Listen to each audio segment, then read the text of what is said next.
কানাডায় এই বছর নতুন শিক্ষাবর্ষে ক্যাম্পাসগুলোতে কম সংখ্যক আন্তর্জাতিক শিক্ষার্থী উপস্থিত হতে চলেছে। ইউনিভার্সিটিজ কানাডার মতে, বিদেশি শিক্ষার্থীদের ভর্তির সংখ্যা ফেডারেল সরকারের নির্ধারিত ভিসা সীমার চেয়ে কমে গেছে।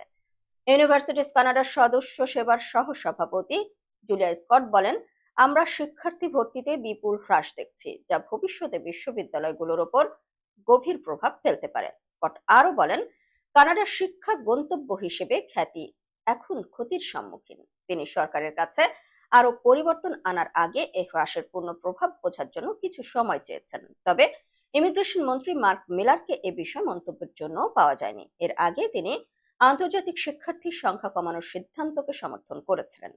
ইমিগ্রেশন, রিফিউজি এবং সিটিজেনশিপ কানাডার তথ্যে জানা গেছে, 2024 সালে ভিসার জন্য আবেদন সংখ্যা পূর্বাভাসের চেয়ে কম। তবে আগস্ট ও সেপ্টেম্বর মাসে ভর্তির মৌসুম হওয়ায় এখনই পূর্ণ প্রভাব নির্ধারণ করা খুবই জরুরি।